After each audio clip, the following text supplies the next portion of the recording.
قرآن کی وہ مبارک آیت جو قرآن کی آیات میں باعتبار مرتبت کے سب سے بڑی آیت سمجھی گئی، جو جن اور انس کو کنٹرول کرنے کے لیے اکسیر ہے، اور جس کے ثواب کے سامنے ساتوں آسمان و زمین چھوٹے، جسے پیغمبر نے امت کو ہر فرض نماز کے بعد پڑھنے کی تلقین کی، اور جو ضمانت ہے دنیا و آخرت کی مشکلات حل کرنے کی۔ قرآن کی 3 جگہ ایسی ہیں فاتحہ کے بعد، آیت الکرسی، اخلاص، یاسین، ہر مومن کو ہر وقت یاد رہنا چاہیے، اور 24 گھنٹے میں 1 مرتبہ ضرور پڑھے۔ آیت الکرسی میں اللہ تعالیٰ کا ذکر مضمرن اور مظہرن 18 جگہ ہے۔ اللہ 1، ہو 2، الحی 3، القیوم 4، لا تاخذو کے اندر ضمیر 5، لہو کے اندر 6، یشفع کے اندر 7، اندہو کے اندر 8، بیزنی 9، یعلم 10، من علمہ 11، شاہ کے اندر ضمیر 12، کرسیہ کے اندر 13، یعودہ کے اندر 14، اور وہوا 15، علی 16، العظیم 17، بیچ میں ایک رہ گیا 18 جگہ آیت الکرسی کے اندر رب العزت مضمرن اور ظاہرن مذکور ہے۔ ایسی آیت پورے قرآن میں کئی نہیں ہے جس کی ایک آیت میں 18 جگہ اللہ تعالیٰ کی جلالت کا بیان۔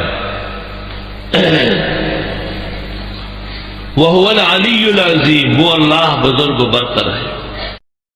سورہ بقرہ کے متعلق حدیث میں ہے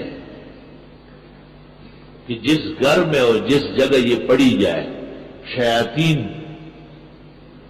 جنات، شرپسند، اور سب کے سب وہاں سے بھاگ جاتے ہیں۔ بہت مجرب عمل ہے۔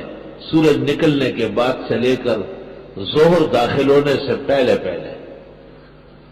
گھر کے کسی ایسی جگہ آدمی بیٹھے کہ اس کی آواز تمام کمروں میں جا رہی ہو، اور وہاں پر سورہ بقرہ تلاوت کر لے 7 دن تک،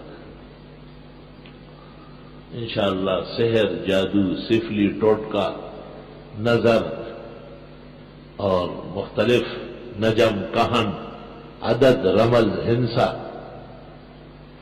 جس کسی نے بھی شر پسندی کی ہو، جادو برگردن جادوگراں وہ سب اس پہ پڑ جائے، اور یہ گھر والے سب بخیر و عافیت ہو جائے۔ پکا مضبوط مسنون عمل۔ آیت الکرسی مختلف اکابر علماء اور اولیاء مختلف تدابیر کے ساتھ پڑھتے تھے۔ آن حضرت صلی اللہ علیہ وسلم نے بھی بعد الفرض، بعد الصلاۃ پڑھنے کو فرمایا ہے۔ کہتے ہیں دنیا کی زندگی عزت سے اور بوقت موت آرام و راحت، اور قبر میں نجات عذاب قبر سے ہو جاتی ہے، بشرطے کہ ہر نماز کے بعد 1 مرتبہ پڑھے۔ شمس الائمہ نے مبسوط میں کہا ہے، اور کاسانی نے بدائی میں، اور ابن نجیم نے بحر میں، اور ابن الحمام نے فتح القدیر میں، اور محدث بنوری نے معارف السنن میں، کہ جن فرائض کے بعد سنن ہے جیسے ظہر، مغرب، عشاء، وہاں یا تو سنتوں کے لیے جگہ بدلتے بدلتے اس کو پڑھ لے،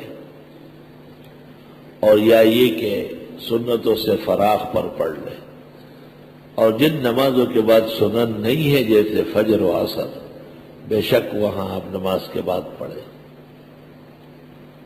اس عاجز اور فقیر اور نابکارہ کا یہ اعتقاد ہے کہ ادائے سنت کے لیے تو یہی کافی ہے، البتہ مختلف فوائد و برکات کے حصول کے لیے اس کی تعداد بڑھا دی جائے۔ ہر نماز کے بعد 3 مرتبہ، اور اگر صبح اور شام پڑھنا ہو تو 25 مرتبہ۔ عمر بھر کے لیے جنی شیطان آپ کا کچھ بگاڑے گا نہیں، بلکہ ہاتھ جوڑ کر آپ کے سامنے خدمت کے لیے کھڑا ہو۔ ناغہ نہ کرے، بس ناغہ بڑا خطرناک ہے۔ بزرگان دین کہتے ہیں ہر شخص وظیفے سے فضا میں اڑ سکتا ہے، لیکن افسوس کہ وہ ناغے کا شکار ہو جاتا ہے۔ ناغہ تو عورت کرتی ہے کیونکہ اس کو حیض آتا ہے، ماہواری آتی ہے، مرد اور طالب علم کیوں ناغہ کرتا ہے؟